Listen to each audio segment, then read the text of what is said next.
Hello viewers, আসসালামু আলাইকুম। Abdullah computers চ্যানেলের পক্ষ থেকে সবাইকে আজকের চাকরি খবরে স্বাগত জানাচ্ছি। আজ আপনাদের জন্য প্রতিরক্ষা মন্ত্রণালয়ের বিএনসিসি অধিদপ্তরের একটি নিয়োগ বিজ্ঞপ্তি নিয়ে হাজির হলাম। এই বিজ্ঞপ্তিতে 22/11 থেকে 21/12/2020 পর্যন্ত আবেদন করা যাবে, অর্থাৎ 22 নভেম্বর থেকে আবেদন শুরু হবে এবং শেষ হবে 21 ডিসেম্বর 2020 তারিখে। আবেদন প্রক্রিয়াটি অনলাইনে হবে। আমরা একটু পরেই বিস্তারিত বিজ্ঞপ্তিটি দেখব। তার আগে যারা আমার চ্যানেলের নতুন ভিজিটর এখনও সাবস্ক্রাইব করেননি তাদেরকে সাবস্ক্রাইব করার জন্য বিনীত অনুরোধ জানাচ্ছি। আর পাশে থাকা বেল আইকনটি অবশ্যই অন করে রাখবেন যাতে আমার চ্যানেল থেকে পাবলিশ হওয়া পরবর্তী ভিডিওগুলো সবার আগে আপনার কাছে পৌঁছে যেতে পারে। আর যারা অলরেডি সাবস্ক্রাইব করে রেখেছেন তাদেরকে অসংখ্য ধন্যবাদ। তাহলে আসুন আমরা এবার বিজ্ঞপ্তিতে চলে যাই। গণপ্রজাতন্ত্রী বাংলাদেশ সরকার, বাংলাদেশ ন্যাশনাল ক্যাডেট কোর অধিদপ্তর, প্রতিরক্ষা মন্ত্রণালয়। প্রতিরক্ষা মন্ত্রণালয়ের অধীন Bangladesh national cadet corps BNCC অধিদপ্তরের সাংগঠনিক কাঠামোভুক্ত রাজস্ব খাতের নিম্নবর্ণিত স্থায়ী শূন্যপদসমূহে অস্থায়ী ভিত্তিতে নিয়োগের জন্য 5 নং কলামে বর্ণিত শিক্ষাগত যোগ্যতা ও অভিজ্ঞতা সম্পন্ন প্রকৃত বাংলাদেশী নাগরিকদের নিকট হতে অনলাইনে দরখাস্ত আহ্বান করা যাচ্ছে। পদের নাম সুপারিনটেনডেন্ট। বেতন স্কেল 11,300 থেকে 27,300, বেতন গ্রেড 12, বয়স 18 থেকে 30 বছর, পদের সংখ্যা 2টি। আর শিক্ষাগত যোগ্যতা সরকার কর্তৃক অনুমোদিত যে কোনো বিশ্ববিদ্যালয় থেকে স্নাতক বা সমমানের ডিগ্রি, সরকারি অথবা আধা সরকারি অফিসে 5 বছর চাকরির অভিজ্ঞতা থাকতে হবে এবং কম্পিউটার টাইপিং জানা প্রার্থীদের অগ্রাধিকার দেওয়া হবে। অফিস সহকারী 9,300 থেকে 22,490 টাকা, বেতন স্কেল গ্রেড হচ্ছে 16, বয়স 18 থেকে 30 বছর, পদের সংখ্যা 14টি। শিক্ষাগত যোগ্যতা যে কোনো স্বীকৃত বোর্ড হতে উচ্চ মাধ্যমিক বা সমমানের পরীক্ষা উত্তীর্ণ। ড্রাইভার 9,300 থেকে 22,490 টাকা, বেতন গ্রেড 16, বয়স 18 থেকে 30 বছর, তবে বাংলাদেশ সেনাবাহিনী, বিজিপি ও পুলিশ বাহিনীর অবসরপ্রাপ্ত সদস্যদের জন্য বয়সসীমা 35 বছর পর্যন্ত শিথিলযোগ্য। পদের সংখ্যা 4টি। শিক্ষাগত যোগ্যতা 8ম শ্রেণী পাস এবং বৈধ ড্রাইভিং লাইসেন্স সহ গাড়ি চালানোর কাজে 2 বছরের বাস্তব অভিজ্ঞতা থাকতে হবে। কর্মিক 1 থেকে 3 নং এ বর্ণিত পদের জন্য ঢাকা, গাজীপুর, মানিকগঞ্জ, মুন্সিগঞ্জ, নারায়ণগঞ্জ, গোপালগঞ্জ, রাজবাড়ী, নেত্রকোনা, চট্টগ্রাম, বান্দরবান, কক্সবাজার, ব্রাহ্মণবাড়িয়া, কুমিল্লা, খাগড়াছড়ি, ফেনী, লক্ষ্মীপুর, নোয়াখালী, রাঙামাটি, জয়পুরহাট, পাবনা, সিরাজগঞ্জ, নওগাঁ, নাটোর, চাঁপাইনবাবগঞ্জ, বগুড়া, গাইবান্ধা, কুড়িগ্রাম, লালমনিরহাট, ঠাকুরগাঁও, যশোর, ঝিনাইদহ, মাগুরা, বাগেরহাট, সাতক্ষীরা, মেহেরপুর, বরগুনা, সিলেট, মৌলভীবাজার, সুনামগঞ্জ ও হবিগঞ্জ জেলার স্থায়ী বাসিন্দাগণ আবেদন করতে পারবেন, তবে এতিম ও শারীরিক প্রতিবন্ধীদের কোটায় সকল জেলার প্রার্থীগণ আবেদন করতে পারবেন। এরপর রয়েছে অফিস সহায়ক। বেতন স্কেল 8,250 থেকে 20,010 টাকা, বয়স 18 থেকে 30 বছর, পদের সংখ্যা 8টি।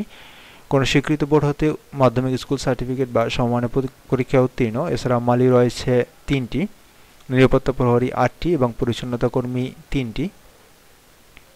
শিক্ষাগত যোগ্যতা মালির জন্য 6ষ্ঠ শ্রেণী পাস, বাগানতলী রক্ষণাবেক্ষণের কাজে অভিজ্ঞতা সম্পন্ন প্রার্থীদের অগ্রাধিকার দেওয়া হবে। নিরাপত্তা প্রহরী 6ষ্ঠ শ্রেণী পাস, নিরাপত্তা প্রহরী হিসেবে অবশ্যই অভিজ্ঞতা থাকতে হবে, তবে সশস্ত্র বাহিনীর অবসরপ্রাপ্ত সদস্য অথবা পুলিশের অবসরপ্রাপ্ত সিপাহীদের অগ্রাধিকার পাবে।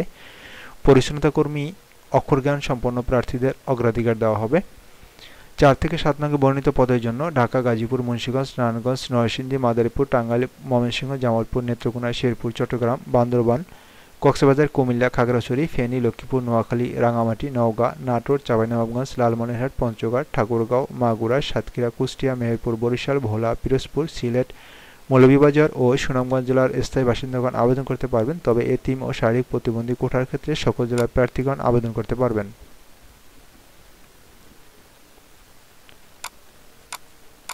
আবেদনপত্র জমাদানের শেষ তারিখ 21/12/2020 তারিখে। প্রার্থীর বয়সসীমা বিজ্ঞপ্তির 3 নং কলামে বর্ণনা অনুযায়ী হতে হবে, তবে মুক্তিযোদ্ধা অথবা শহীদ মুক্তিযোদ্ধাদের পুত্র, কন্যা ও শারীরিক প্রতিবন্ধীদের ক্ষেত্রে বয়সসীমা 32 বছর পর্যন্ত। বয়স প্রমাণের ক্ষেত্রে এফিডেভিট গ্রহণযোগ্য নয়। সরকারি, আধা সরকারি ও স্বায়ত্তশাসিত প্রতিষ্ঠানে চাকরিরত প্রার্থীদের অবশ্যই যথাযথ কর্তৃপক্ষের অনুমতিক্রমে আবেদন করতে হবে। চাকরিরত প্রার্থীদের সকল শর্ত পূরণ সাপেক্ষে আবেদনপত্র পূরণের সময় ডিপার্টমেন্টাল ক্যান্ডিডেট এর ঘরে টিক চিহ্ন দিতে হবে। অন্যদের ক্ষেত্রে এই শর্ত প্রযোজ্য নয়। তবে সকল চাকরিরত প্রার্থীকে মৌখিক পরীক্ষার সময় নিয়োগকারী কর্তৃপক্ষ কর্তৃক প্রদত্ত অনাপত্তি ছাড়পত্রের মূল কপি জমা দিতে হবে। মৌখিক পরীক্ষার সময় সকল সনদপত্রের মূল কপি প্রদর্শন করতে হবে এবং পূরণকৃত অ্যাপ্লিকেশন ফর্ম সহ সত্যায়িত এক সেট ফটোকপি দাখিল করতে হবে। এছাড়া জেলার স্থায়ী বাসিন্দাদের প্রমাণক হিসাবে ইউনিয়ন পরিষদ চেয়ারম্যান অথবা পৌরসভা অথবা সিটি কর্পোরেশন কর্তৃক প্রদত্ত সনদ এবং আবেদনকারী মুক্তিযোদ্ধার পুত্রকন্যা হলে আবেদনকারী যে মুক্তিযোদ্ধা অথবা শহীদ মুক্তিযোদ্ধাদের পুত্রকন্যা এ মর্মে সংশ্লিষ্ট ইউনিয়ন পরিষদের চেয়ারম্যান অথবা সিটি কর্পোরেশনের ওয়ার্ড কাউন্সিলর অথবা পৌরসভার মেয়র অথবা পৌরসভার কাউন্সিলর কর্তৃক প্রদত্ত সনদের ফটোকপি দাখিল করতে হবে। পরীক্ষায় অংশগ্রহণ ইচ্ছুক প্রার্থীগণ bncc.teletalk.com.bd এই ওয়েবসাইটে গিয়ে আবেদনপত্র পূরণ করতে হবে। আর আগেই বলে দিয়েছি যে আবেদন পূরণ শুরু হবে 22/11/2020 থেকে এবং শেষ হবে 21/12/2020 তারিখে। আবেদন করতে গিয়ে আপনার ছবি এবং স্বাক্ষর দরকার হবে। ছবির মাপের ক্ষেত্রে 300x300 পিক্সেল এবং স্বাক্ষরের দৈর্ঘ্য হলো স্বাক্ষরের মাপ হলো 300x80 পিক্সেল। উভয় ক্ষেত্রে রেজুলেশন 300 দিয়ে দিবেন। আবেদনপত্রের পরীক্ষার ফি বাবদ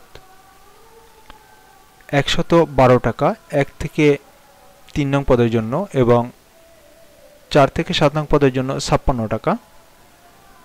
আবেদনপত্র পূরণের পরবর্তী 72 ঘন্টার মধ্যে অনলাইনে টেলিটকের মাধ্যমে জমা দিতে হবে।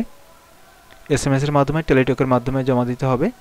সেক্ষেত্রে আপনাকে টেলিটকে প্রথম SMS যা লিখতে হবে BNCC স্পেস ইউজার আইডি এবং সেন্ড করতে হবে 29222 নম্বরে।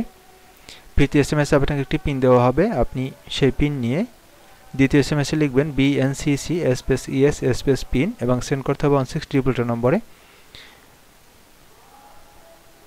মোবাইলে উপযুক্ত পরিমাণ ব্যালেন্স থাকলে কংগ্রাচুলেশন জানিয়ে আপনাকে একটি পেমেন্ট সাকসেসফুলি মেসেজ প্রদান করবে, যাতে একটি ইউজার আইডি এবং পাসওয়ার্ড থাকবে। এই ইউজার আইডি এবং পাসওয়ার্ডটি আপনি সযত্নে সংরক্ষণ করবেন, কারণ পরবর্তীতে অ্যাডমিট কার্ড তোলার সময় আপনাকে এই ইউজার আইডি এবং পাসওয়ার্ড ব্যবহার করতে হবে।